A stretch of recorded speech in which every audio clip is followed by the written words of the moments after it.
Shafna madam Faisal സാറും ഈ ഒരു ബിസിനസ്സിലേക്ക് വന്നത് എന്നുള്ളത് നിങ്ങൾ കേട്ടിട്ടുണ്ടാവും. ആ ഒരു വാടക വീടാണ് നിങ്ങളിപ്പോ കണ്ടുകൊണ്ടിരിക്കുന്നത്. ഇതാണ് ആ ഒരു തുടക്കമിട്ട ആ ഒരു സ്ഥലം എന്ന് പറഞ്ഞാല് ഷംസു സാറ് വന്ന് പ്ലാൻ പറഞ്ഞതും ആദ്യമായിട്ട് അഡ്വാൻസ് കൊടുത്തതും ഒക്കെ ഈ വീട്ടിൽ നിന്നാണ്. എല്ലാം ഉണ്ടായിരുന്നു. ഞങ്ങള് എല്ലാം നഷ്ടപ്പെട്ട് ഒരു അധീനം തേടി നടന്ന സമയത്ത് അവസാനം എത്തിപ്പെട്ട ഒരു വീടാണ് ഈ ഒരു വീട്. ഒരു 1500 രൂപന്റെ വാടക വീട്. ഈ ഒരു വീട്ടിലേക്കാണ് ഞങ്ങൾ എത്തിപ്പെട്ടത്. ഇവിടുന്നാണ് പിന്നെ അങ്ങോട്ട് ഞങ്ങളെ തുടക്കം എന്ന് പറയുന്നത്. അതായത് ഇനി എന്ത് ഇതിലെ ചോദ്യചിഹ്നം ബാക്കി വെച്ചുകൊണ്ട് ഞാൻ ഇവിടെ നാട്ടിൽ തന്നെ ഒരു ഫാബ്രിക്കേഷന്റെ ഷോപ്പൊക്കെ ഓപ്പൺ ആക്കി. കൊറോണന്റെ സമയം ആയതുകൊണ്ട് പണിയും കാര്യങ്ങളൊന്നും വല്ലാതെ ആയിട്ടില്ല. പക്ഷെ എന്നാലും കുടുംബമുണ്ട്, കുട്ടികളുണ്ട്, അവർക്കൊക്കെ ചെലവിന് കൊടുക്കണം എന്ത് എന്നുള്ളൊരു ചോദ്യചിഹ്നമായിരുന്നു ഇവിടെ നിന്ന് സമയത്തുണ്ടായിരുന്നത്. അപ്പോഴാണ് സംസദ് സാറ് ഇവിടെ വന്നാണ്ട് ഞങ്ങൾക്ക് പ്ലാൻ തരുന്നതും ഫസ്റ്റ് ഞാനത് നിഷേധിക്കുന്നതും ഷഫ്ന മാഡം ഇതിലൊക്കെ നടന്ന് അന്വേഷിച്ച് എല്ലാ കാര്യങ്ങളൊക്കെ ചെയ്തതും പിന്നെ ഇവിടുന്ന് ഇൻഡസ്ട്രിയിലേക്കൊരു കാൽവെപ്പ്, അതുപോലെ തന്നെ എന്റെ പ്രവാസ ജീവിതത്തിലേക്കൊരു കാൽവെപ്പ് അതൊക്കെ ഈ ഒരു വീട്ടിൽ നിന്നാണ്. ബിസിനസ് കിട്ടുന്ന സമയത്ത് ഫൈസൽ സാർ ഓൾറെഡി വിസക്ക് കൊടുത്ത് നിൽക്കായിരുന്നു. ആ ഒരു വിസ വന്നതും നമ്മളിവിടെ ബിസിനസ് തുടങ്ങുന്നതും ഏകദേശം ഒരേ സമയത്താണ് അല്ലെ. ഇവിടുന്നാണ് ഗൾഫിലേക്ക് പോണത്, ഇവിടുന്നാണ് നമ്മൾ ബിസിനസ് തുടങ്ങുന്നത്. പിന്നെ വലിയ ആഗ്രഹം ഞാൻ എപ്പോഴും പറയലുണ്ട്, മക്കളൊക്കെ പറയും ഈ വീട്ടില് നടക്കുന്ന സമയത്ത് അല്ലെങ്കിൽ മുട്ടുകുത്തി നടക്കുന്ന സമയത്തൊക്കെ ചെറിയ 6 മാസം പ്രായമായ ഒരു മോനുണ്ടല്ലോ, അപ്പൊ ഈ കുട്ടിയും അതേപോലെ വലിയ മോളൊക്കെ കളിക്കുന്ന സമയത്ത് ഈ വീടിന്റെ അവസ്ഥകൾ കണ്ടല്ലോ, ഏകദേശം നല്ല പോലെ മണ്ണും ചളിയും ഒക്കെ മേത്ത് പിടിക്കുന്ന സമയത്ത് കുട്ടികൾ പറയും, എന്റെ വലിയ മോള് പറയും, അന്ന് നമുക്ക് 4 വയസ്സാണ്, പറയണ കാര്യം ഉമ്മച്ചിയെ ഒരു മണ്ണും ചളിയൊന്നും ഇല്ലാത്ത വീട് മതി നമുക്ക്. ഇതിന്റെ മുന്നിലൊരു വീട് കാണുന്നുണ്ടാവും, ഒരു വാർപ്പിട്ട വീടുണ്ട് ഇതിന്റെ മുന്നിൽ, നമുക്ക് ആ വീട്ടിലേക്ക് പോവല്ലേ, ഈ വീട്ടില് മണ്ണാണ്, ഈ വീട്ടില് പൊടിയാണ് എന്നൊക്കെ പറയുമ്പോൾ ഭയങ്കര വിഷമാണ്. ഒരു ദിവസം നമുക്ക് ഉണ്ടാവും എന്നുള്ളൊരു പ്രതീക്ഷയിലാണ് കഴിഞ്ഞത്. മാഷാ അല്ലാഹ് ആ ഒരു പ്രതീക്ഷ ഒട്ടും വെറുതെ ആയില്ല. ഷംസു സാർ വഴി ആ ഒരു വലിയൊരു ഓപ്പർച്യൂണിറ്റി, ജീവിതത്തിൽ ഒരുപാട് മാറ്റങ്ങൾ ഉണ്ടാക്കിയ ഒരു വലിയൊരു ഓപ്പർച്യൂണിറ്റി ഞങ്ങളെ തേടി വന്നത് ഈ വീട്ടിലേക്കാണ്.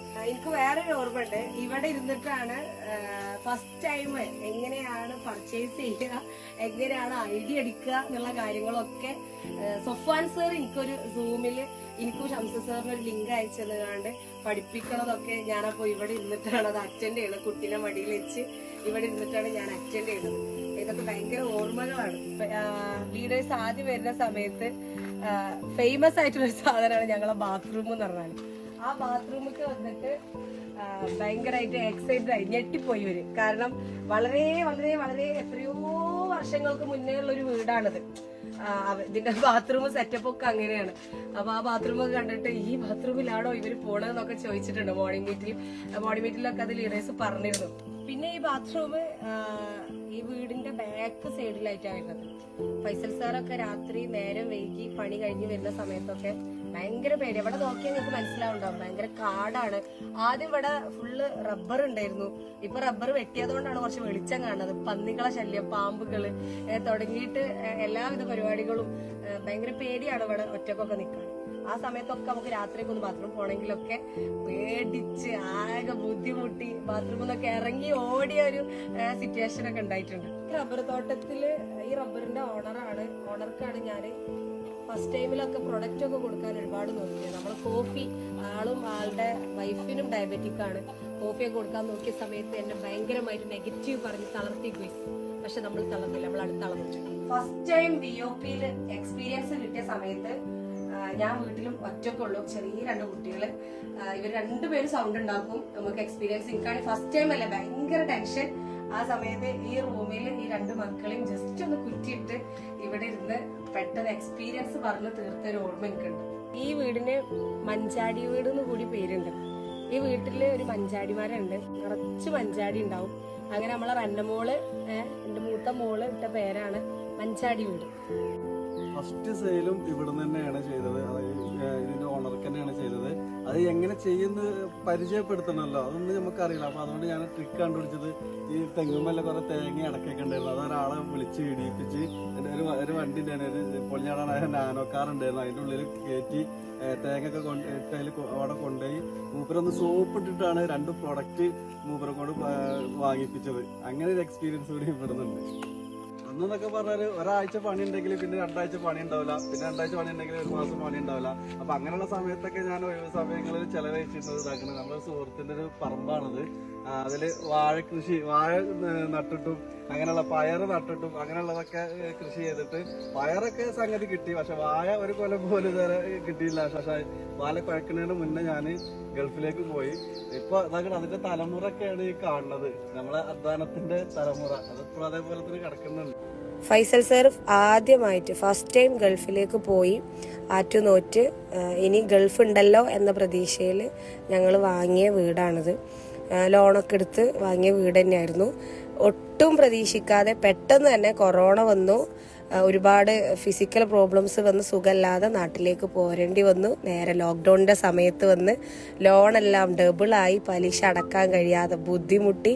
അവസാനം ഈ വീട് വാങ്ങിയതിനെക്കാട്ടിലും സ്പീഡിൽ ഒന്ന് താമസിച്ച് കൊതി തീരുന്നതിന് മുന്നേ ഞങ്ങൾക്ക് നഷ്ടപ്പെടുത്തേണ്ടി വന്നു. അങ്ങനെയാണ് നമ്മൾ എല്ലാം ഇട്ടെറിഞ്ഞ് ഒന്നുമില്ലാതെ വാടക വീട്ടിലേക്ക് ഇറങ്ങുന്നത്.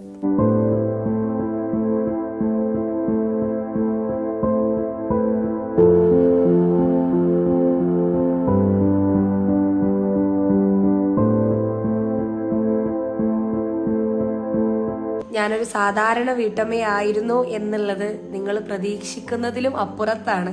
കാരണം ഒരു ഇൻസ്റ്റഗ്രാം ഉപയോഗിക്കാത്ത, ഒരു ഫേസ്ബുക്ക് പോലും ഇല്ലാത്ത, അത്രക്ക് വീടും അല്ലെങ്കിൽ ഫാമിലിയും മാത്രം എന്നുള്ള രീതിയിൽ ഒതുങ്ങിക്കൂടിയ ഒരു വീട്ടമ്മയായിരുന്നു. അത് കറക്റ്റ് ഈ ഫോട്ടോസ് നോക്കിയാൽ മനസ്സിലാവും. പോക്കറ്റ് മണി ഉണ്ടാക്കണം എന്നുള്ളൊരു ആഗ്രഹത്തിൽ തട്ടിക്കൂട്ടിയ പരിപാടികളാണ് മെഹന്തി ഇട്ട് കൊടുക്കുക, പിന്നെ അതേപോലെ ട്യൂഷൻ പഠിപ്പിക്കുക, പിന്നെ ഡ്രസ്സുകൾ ഡിസൈൻ ചെയ്ത് കൊടുക്കുക. അങ്ങനെ യാതൊരു പുറലോകവുമായിട്ട് പരിചയമില്ലാത്ത സാധാരണ ഒരു ഹൗസ് വൈഫ്, ഒരു ക്വാളിഫിക്കേഷനും ഇല്ല, യാതൊരു എക്സ്പീരിയൻസും ഇല്ലാത്ത സാധാരണ ഒരു ഹൗസ് വൈഫാണ് ഈ ഒരു ബിസിനസ് 2 വർഷം 4 മാസം മുന്നേ തുടങ്ങിയത്.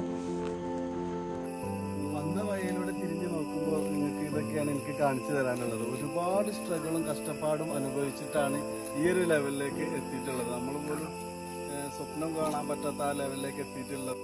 ഇന്ന് നിങ്ങൾ ഇതുപോലെ കഷ്ടപ്പെടാൻ തയ്യാറാണെന്നുണ്ടെങ്കിൽ നാളെ നിങ്ങൾക്കും ഇതുപോലെ വലിയൊരു സ്റ്റോറി മറ്റുള്ളവർക്ക് പറഞ്ഞു കൊടുക്കാനാവും, കൂടെ വന്നവർക്ക് പറഞ്ഞു കൊടുക്കാനാവും. എൻ്റെ ലൈഫിലും വന്ന മാറ്റം നിങ്ങളുടെ ലൈഫിലേക്കും വരാം.